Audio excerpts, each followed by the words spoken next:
The good news is the Cleveland Guardians are off today, which means they can't lose. The bad news is they're going to play on Tuesday with a team with a brand new weapon. So we're asking, it can't get any worse. It can't possibly get any worse.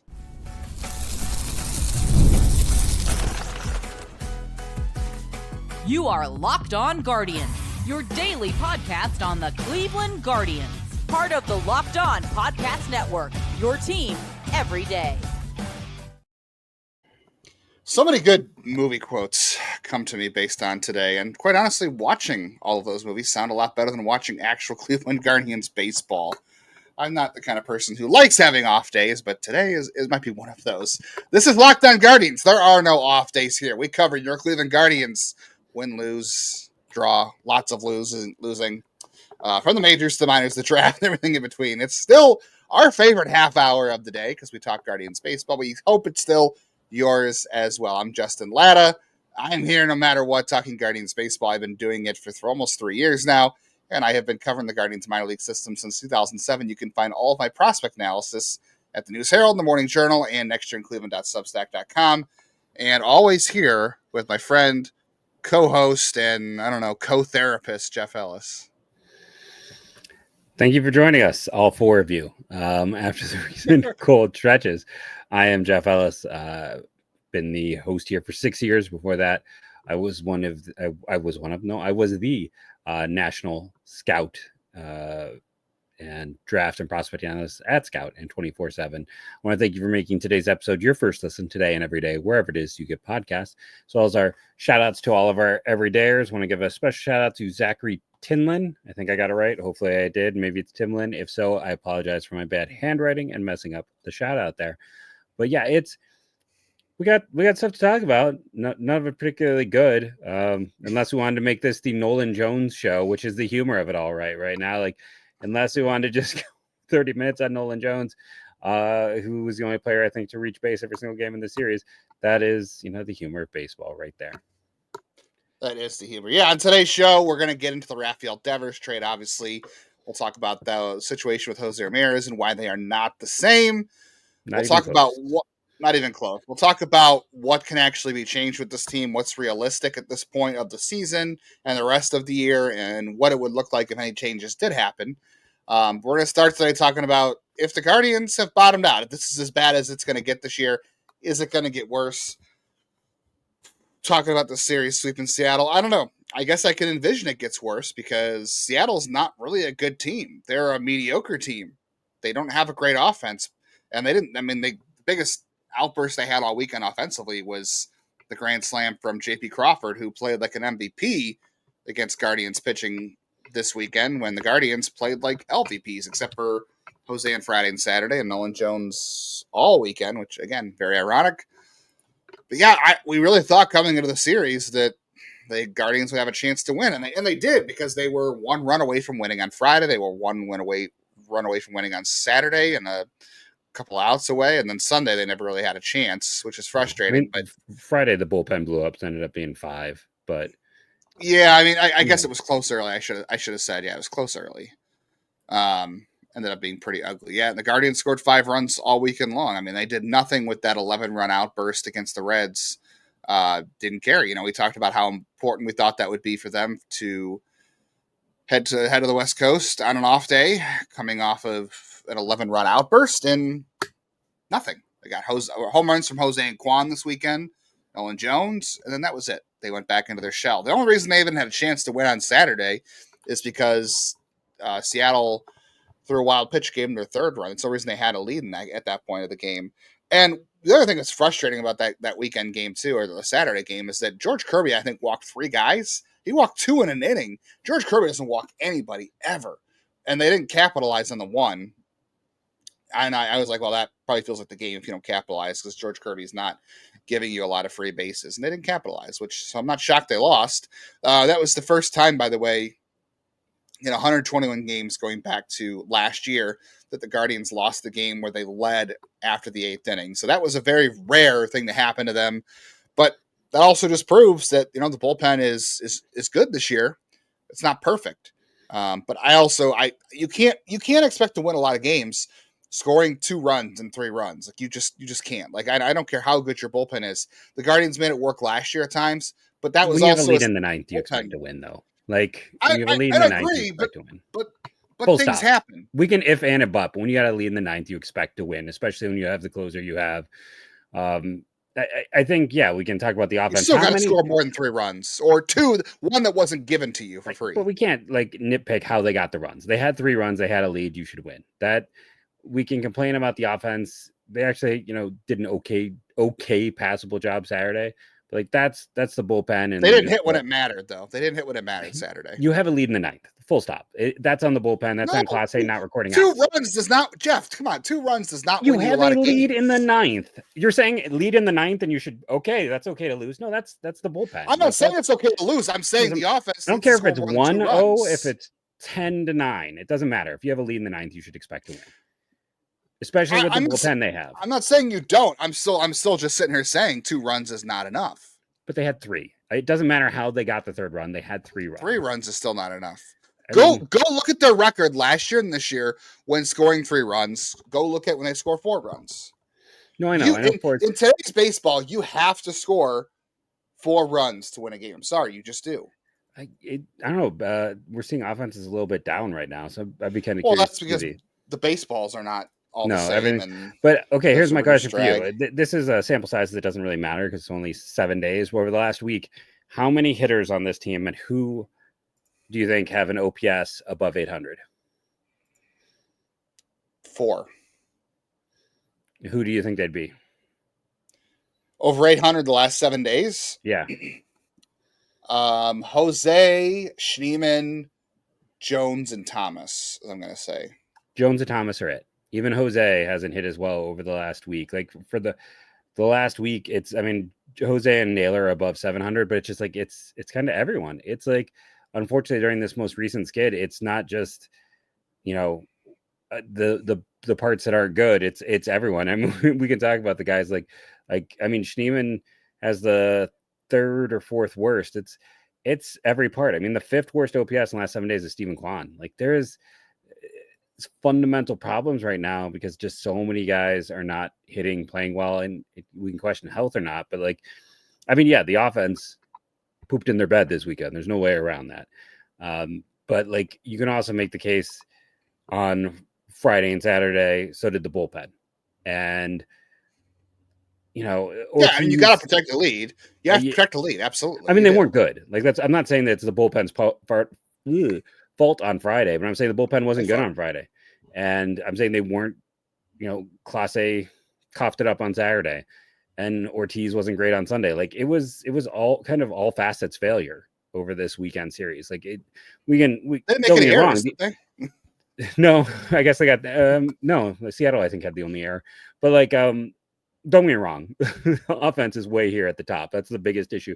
But we saw like everything kind of back up, and you wonder if like as a team they're feeling that pressure of seeing this, like they were the number 1 wild card spot, and now they're not. And if there's some pressure here for the first time facing in a way they haven't faced, and if it's everyone's tightening up a bit. Yeah, this year they are 7-26. Now they're 7-27 when they score 3 runs or fewer. They are 28-7 when they score 4 or more. 4 runs is the magic number. It just is. That's what you have to do. As far as it getting worse or not, like obviously now they go to San Francisco, who now has Rafael Devers, because they didn't have Matt Chapman. Be curious to see what happens there. We'll talk more about that in the 3rd segment. But the Giants are not really a joke either. Like this is not exactly going to be an easy series offensively as well. They have. It's a hard park to hit in. So I don't think the Guardians' offense is going to get any better. And I think you're facing a relatively good rotation this weekend in San Francisco. I think they got to face. We'll get that in segment 3. Logan Webb. Yeah, we can get over. Well, we can talk more about that tomorrow. Tomorrow's going to be a mailbag show. We can get into that more tomorrow. All right, we're going to talk about changes for this team. I know a lot of people want to see changes, a lot of different ones, a lot of different opinions. We'll talk about what can actually be changed here and if it'll actually make a difference and if that change actually is going to lead to what everybody wants. That'll come up next on today's Locked On Guardians. I can tell you, as somebody in business, every missed call is absolutely left money on the table. When I call service people, whether I've got like some kind of issue at home, they don't answer. I will call the next available service rep that I can find, whether that's like, plumbing or an HVAC issue, electrical. I'm going to go to the next available person. And that is why you need a reliable business line. That's why you need Open Phone. It's the number one business phone system, and it's going to help you streamline and scale all of your communications, all from an app or computer. If you're trying to juggle two phones for business and personal, if you need an AI agent to maybe handle some after-hour calls, summarize calls for you, and help you just keep those warm leads going, that's exactly what Open Phone is going to do for you. Right now, Open Phone is offering Locked On Guardians listeners 20% off your first 6 months at openphone.com/LockedOnMLB. It's OPENPHONE.com/LockedOnMLB. If you have existing numbers with another service, Open Phone is going to port them over at no extra charge. Open Phone, no missed calls, no missed customers. There we go. Everyone knows the value of hard work and taking pride in what you do and what you build and practicing every detail to get the best results. Today's episode is brought to you by Epicor. No one player, no matter how amazing, can do it all alone. We're seeing that with the Guardians offense right now, aren't we? Working together makes getting the win easier. At Epicor, the All-Stars are the hardworking manufacturers and distributors who create and deliver the things we all need.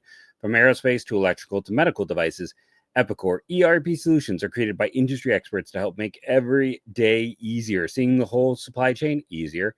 Managing logistics easier. Responding to price changes easier. From small businesses with big dreams to growing enterprises with global vision. Will equip you with the right tools to move forward, think ahead, and lead the way. Because as the clock ticks down, you need to make the most of every hard-working minute. Easier doesn't cut corners. Easier takes the lead.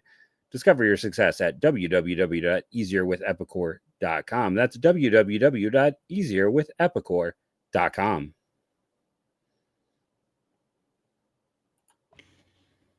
All right. A lot of people want new players called up. Some people want people fired. No one's getting fired here. Cleveland, people always want people fired. Like I call it the Brown syndrome, where you think that like you got to reshuffle the deck every week and a half. A couple of years. Yeah. Yeah. Well, I mean, for years, people wanted, Chris Valleca out of here. Now he's gone and they replaced him with Grant Fink, and all of a sudden the offense stinks, and the offense was good last year.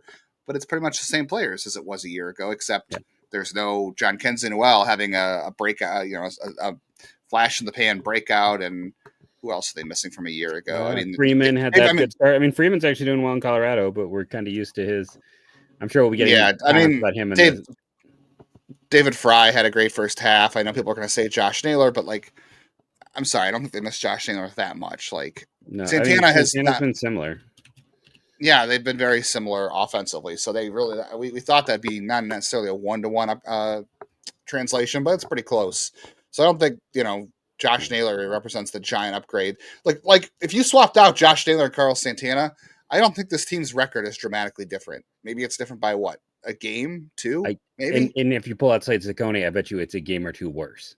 Exactly. That's true too. That's the other side of it too. It's like, Josh has been, and the other thing that's hard to separate with Josh Naylor, honestly, is when you look at his numbers, he's playing in Arizona. Outside of Colorado, there's no friendlier place to hit. So he should have better numbers than he had in Cleveland. He's in a much friendlier environment.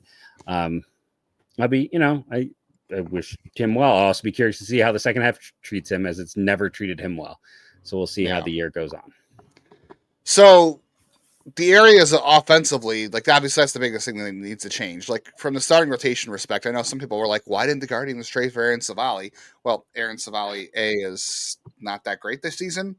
And 2, rotation isn't the issue. I know Luis Ortiz didn't pitch great on Sunday, but he's not going anywhere. They traded for Ortiz to stabilize the rotation, and he is, still trying to settle in. This is his first full year as a starter. I'm not sitting there making excuses. I'm just saying they're not going to get rid of him. But I would certainly take him over Carrasco or last year's Tristan McKenzie or Logan Allen. Let's put it that way. I take it over every version of Tristan McKenzie outside of 2020 and 2022. So Ortiz isn't going anywhere. Logan Allen, may or may not be replaceable at some point. Gavin and Tanner aren't going anywhere. And then, you're hopefully getting Shane Bieber back sometime in the month of July for who knows how long. We'll have to discuss that another day. I'm not really interested in getting into all that talk today, but the real changes on this team are really going to come from the offense. But the question is where? Like, Bo Naylor is not going anywhere. There's no one to replace him with anyway. Like, you're not calling up Cody Huff or Cooper Ingle because they're not going to give you more offense or defense for that matter. And Bo Naylor really, I got to be honest, is not the problem. Like, yes, I think you'd love to have the version of Bo Naylor catching that we thought we were going to get as a prospect, but the version he is now is fine. It's not the best, but it's fine. The issue really comes from guys like the inconsistency of, Angel Martinez and Gabriel Arias, who just can't be consistent. Kyle Manzardo is not, has not blossomed into the hitter we want him to be just yet. And I also want to be honest. Like, I don't think it's fair to sit here and say, well, Kyle Manzardo's first full season as a starter in the major leagues, he should have been a breakout hitter and, hit 30 home runs and all this other stuff. Like, I don't think we should have expected that either. But he also had a great start, and now he has struggled. He's got to adjust back, and so far he hasn't done that. But the other thing we talked about too, Jeff, a couple weeks ago, is that Steven Kwan is the engine of the offense. Jose is great. Jose is like the car that he's the big piece that keeps it all together, but they don't start without Steven Kwan. When he's not hitting, this team does not win. And we've talked off air about, we haven't really had a chance to talk on air. It's like, I've been kind of worried about Steven Kwan's health in general, because when you go to his Savant page, like his range is nowhere. Like, he is currently looking like he won't get another Gold Glove after he's been the king of left field defense. And, I know I enjoyed the TJ Nesco, TJ stats. He just removed in his most recent update, using advanced stats, he just removed Kwan from his American League All-Star team. Like, he has been in a pretty rough month of play. Mm-hmm. And I do wonder about his overall health. And, he's a guy who gets beat up. Like, let's be fair. That's the downside to being kind of his size, is he's missed time the last 2 years at least. But he might need some time to rest. And, that's going to be, maybe that is, I know, I subscribe to Justin's great Next Year in Cleveland site. And I know in there you talked about the idea of it's kind of hard to find that spot for Kayfus because Nolan Jones is playing. It's like, if Kwan is suffering, maybe that's where you find that spot. But they're missing Kwan a ton right now. And then it's the other guys too. It's like, I mean, David Fry's been bad. Like, he's been straight bad since they called him up. And it's really bad because Stephen Vogt is using him. Stephen Vogt overused David Fry a year ago. We saw that. And, he had a big struggle when he was hurt against right-handers. Maybe it'll change when he's healthy and coming back, but you can't throw him into the role he was in previously. And they're kind of doing that. He's getting heavy use when he's not being effective. That platoon in general is not working. The Fry and Manzardo platoon is not working. And then they're hitting both of them second, or they were hitting Manzardo second because they just have nobody to hit second. That's their biggest problem, is they have nobody to hit second. Like, I'm sorry, just move Jose back up. Just do it, because I'd rather fire him off quick. I guess it doesn't matter where Jose hits, because if Kwan's not hitting, the team can't win. He left Sunday's game. It was also a really weird explanation. Like, again, watch what they do, don't listen to what they say. But, Vogt said, well, it was a sixth inning, that was a point of the game and the score. I wanted to get him off his feet. It was the wrist thing. He said off his feet, but it was his wrist. Weird. Which is strange. And 6-0 in a sixth inning, like, that's a weird time to raise the red flag. It's just weird. I don't know. So we'll see what happens when they go to San Francisco. But yeah, I don't love it. I think the wrist definitely explains some of the offensive drop off. Doesn't explain the lack of range. Lack of range defensively. Like, his defense is not really the thing I'm concerned about right now, but it does paint a picture of overall, like, you worry about health.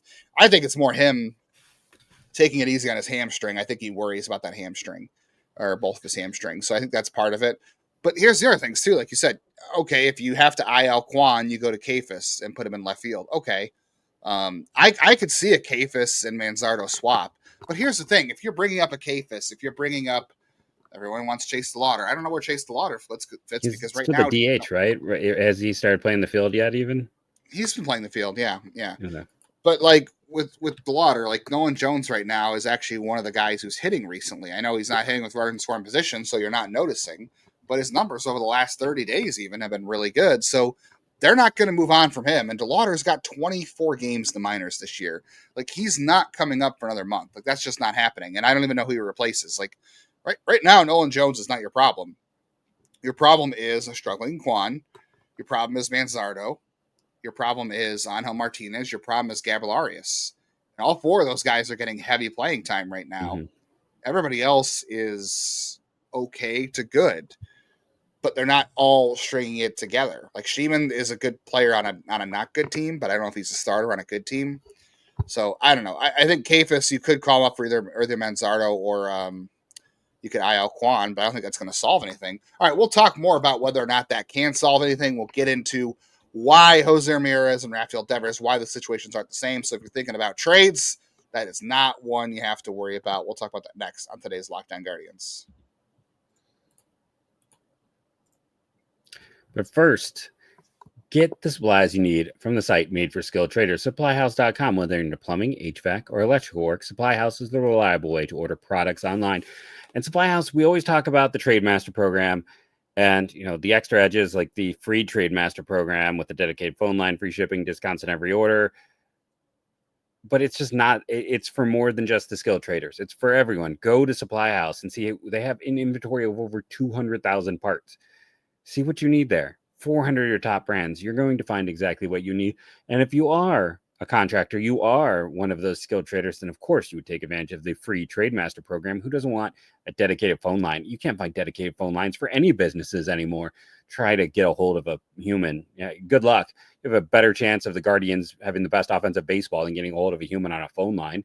Join the Trade Master program today at supplyhouse.com/TM and start ordering plumbing, HVAC, and electrical supplies with just a few clicks. Plus, use the promo code SH5 for 5% off your first order. That's supplyhouse.com. All right. Thank you for still being here and sticking with us during the hard times. We appreciate all of our everydayers. We appreciate our insiders as well. So make sure everybody is hitting the bell so you never miss a reaction video, good or bad. Make sure you're downloading automatically on your audio platform so you never miss an episode, including things like MLB Game Night and the Squad Show that comes out every week. Insiders, want to let you know on tomorrow at 8 o'clock will be our next time we do a virtual chat. So we'll jump on Google Meet on Tuesday night before the game starts. We'll have some fun times. We'll laugh, we'll cry. We'll talk about baseball, and we'll try to be each other's therapists through this tough stretch. So hang out with us there. And if you want to hang out, it is joinsubtext.com/LockedOnGuardians to join the insiders group. All right, Jeff, let's just kind of finish up things with the changes before we get into José Ramírez and Rafael Devers and all that thing. Like, I think we should be realistic too. There's a lot of people who are like, you know, wanting to see changes, and I you know, if they decided to demote Manzardo and call up Kayfus, if they IL Kwan and called up Kayfus, I wouldn't be against it. I would say, okay, it makes sense. Like, he's doing well. He's earned a shot. I don't know where that shot was coming from. That's where it's coming from. But I also don't expect things to instantly change. Like, I don't expect CJ Kayfus to come up and the offense to be fixed, and all of a sudden this is back to being a playoff team. They can chase the Tigers, whatever. I think we have to be realistic. Like, do you want them to make changes because what's happening isn't working? Or do you want them to make changes because you want to see them win? Because those aren't the same things. Like, they can make changes. You can say, I don't know. I really don't know where Chase DeLauder fits, and I don't think Chase DeLauder's coming up till July at the earliest at this point. But, like, let's just start with Kayfus. Like, yeah, he could come up, but I'm not sitting here saying, like, all right, the Guardians' offense is fixed. If you're happy with them making a change because what's happening isn't working, that's fine, and I'm okay with that. But to act like CJ Kayfus coming up or Chase DeLauder coming up or Juan Brito coming back and taking over for Arias, moving Steam into shortstop or whatever, that's not going to say, well, this team's a contender now. That's not where it's going to come from. You know, it might help. I'm not saying it's not going to help, but it's the same expectation. I don't think you know what to expect because they're rookies, and the gap between the majors and the minors is very large. And it's not something a winning team does. Winning teams might add a prospect from the minors at the end of the season to solidify their team. This is more like, you know, we're going to try something because what's happening isn't with working. Cam Smith, basically, right? You know, it's like we're seeing more teams take this approach. I will say, in fairness, the game has changed because of the elimination of levels as teams are giving guys long runs. I mean, Cam Smith was putrid, and now he's above league average or right about. So it's like we're seeing it kind of evolve and change. But here's but the he was problem. terrible right away. He was terrible out of the gate. Terrible. And, you know, I haven't checked in on Jack. I thought he was actually going to do pretty good out of the gate, and then teams would adjust him. But I know he's struggled. I have not checked in recently, so I could be wrong. But to me, the bigger issue here is like when you look at the players that he could bring in, those don't help the biggest issues. Like, yes, center field hasn't been great, but you know what? Lane Thomas has actually been okay since he came back. And, you know, right field, everyone's talked about how center field and right field are getting the worst production when those two spots combined in all of baseball. Not over the last few weeks, they haven't. Like, Thomas has been okay. Nolan Jones has been more than okay. They're getting better production out of right field than left field right now, which is a weird statement to make with this team. What they need is a second baseman, someone consistently there. Like the biggest injury might be Bazana, because, you know, he was making adjustments. He was just like some of the things that Nolan Jones talked about with some of the things he was working on when he was healthy. And that's why that one's kind of an extra killer, because what they need is second base. What they need is maybe shortstop. Gabby, I love his defensive glove, but man, it's sometimes brutal. And it's the same thing. Like, let's not cut Angel any slack in this regard. Angel and Gabby are both atrocious right now with the bat in their hands. Like, they're going to swing at they make John Kenzie Noel look patient. So the problem is the guys you're going to promote aren't going to help you at the worst positions, which is second base and shortstop right now. Like, you don't have, unless you want to go back to Rocchio, like, it's DH is a problem right now. It is. It's not it. You do have some pathways there, but then I don't know. It's like Manzardo. I'm not saying what can you develop? I think the question is too, like, do you want to? That's the thing we talked about last week. Do you want to win or develop? And the Guardians continue to be straddling that line. They want to win while developing. So we say, like, oh, they're always going to be the youngest team in the league. It is what it is, because that's their pathway. So they want to do. So you could keep Manzardo up and have him work through it, a la Cam Smith, because you think Manzardo is part of your future, but you're going to have to live with the stretch with him. Or you can hope to find lightning in a bottle with CJ Kayfus. And if he comes up as great, that's great. And then next year you revert to the same problem. Maybe, I don't know. Can you survive with Kayfus and Manzardo and David Fry in the same roster? Maybe, maybe not. I don't know. But because Kayfus can flex out. Like, he gives certainly more flexibility than they have this year. That's true. Flex out as well. Like, it'll be fine. That would work itself out. You said the thing off air too. You talked about how, you know, if you send Manzardo down, what is he working on? I don't really know what Manzardo's working on. Like, maybe we talked before about not swinging out of his shoes. Maybe that's it.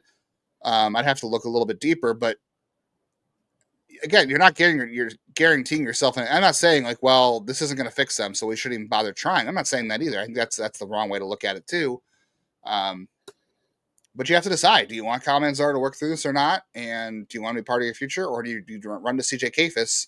But you also don't know what you're going to get from CJ Kayfus either, or any of those guys. Like, we can see what happens, but there are no guarantees in any of this. True. And especially, we just got to bring up again, AAA it's ridiculous. Like, Will Wilson and Noel are hitting well. Like, I know people ask about P.D. Halpin all the time. P.D. Halpin's got one of the highest swinging strike rates and one of the biggest strikeout to walk imbalances in their minors. Like, he is all glove, no bat. So it's like, and even he's having a great year. Like, everyone hits in AAA. You, my friend, watching right now, I don't care if you're in your 70s or if you're 7, you would have a chance to hit in that park. It's a run factor that is magnitudes higher than Colorado. I believe it's like a 1.6, and what I saw in Colorado is like a 1.2 compared to baseball. That's just home runs. Like, it's a park that makes it impossible to use the stat line to scout. You cannot scout a stat line when it comes to players in AAA.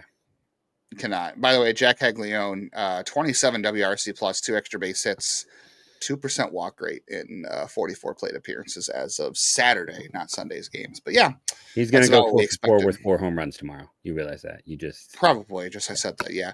All right, let's quickly talk about Rafael Devers and that whole mess in Boston when we get out of here today.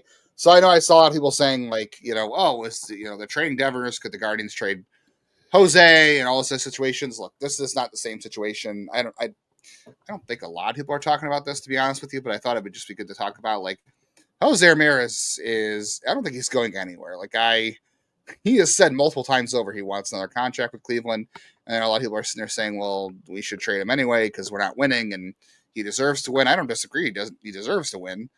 They should do a better job of surrounding him with talent so he can win. He's having a great year, but they're not moving him.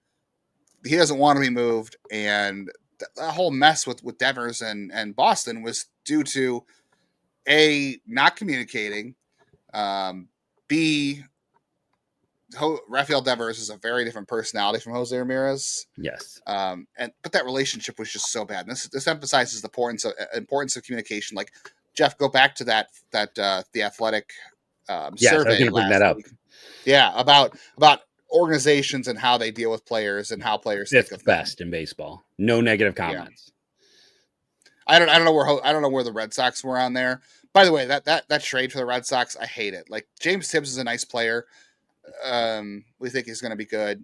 I don't. Jordan Hicks is washed, and Kyle Harrison's like okay, and they got a 20-year-old A-baller or a guy who's. I just don't mind it because Devers is a bad body, 6 feet tall, not team player who's owed $250 million until he's age 36. Like that, when he signed that contract, I hated it. So the fact that they got like a starter, a reliever, and 2 interesting, but you also know I was like driving the James Tibbs bandwagon. Like so there is also that. I gotta be honest.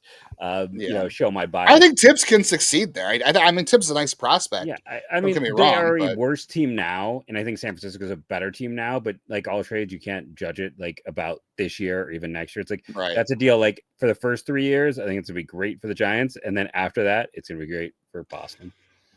Yeah, I agree. I mean, I guess Devers won't care about playing not third base because when Matt Chapman comes back, he'll move wherever. They did DFA Lamont Wade, so maybe Devers can't play first there, but he didn't want to do it in play Boston. First with Boston. So so maybe that's changed in San Francisco. I don't know. That just tells you. I think how he'll just be the DH, and Wilmer Flores will go to first. Wilmer Flores is a great player. He plays all over. He's the antithesis of Devers. He has gone to every single spot on the infield, so they've got flexibility. I think you don't make that deal without talking to him, but I'm pretty sure he'll be third base DH for them. But yeah, I think the big thing is just like A, Jose would never ask out, and B, Cleveland would never get into that negative situation with the player. And to begin with, right? Yeah. So those aren't the same things. I was shocked by that though, and I think a lot of people are going to say, well, the trade market has started. The trade market has not started. Aaron Savali requested a trade. Jorge Alcala is a bad player, a bad reliever, and Rafael Devers wanted out of Boston, and Boston wanted to get rid of him for all those reasons. All right, front office did not sign him. They did not, no, and yeah, things have just deteriorated so bad. That things are not like that with Jose and the Guardians, thankfully. All right, we'll be back on Tuesday in your feeds. There's no off days here at Locked On Guardians. As you know, it'll be a mailbag episode. So we'll be talking all things your questions on the Guardians on Tuesday. Please join us for that as well. Please don't run. We're still here. We want you here too. Yeah, a chance to ask about those prospects. People always love that. Thank you for joining us. Remember to rate and review, comment below with the low point of the weekend for you, and go Guardians, go.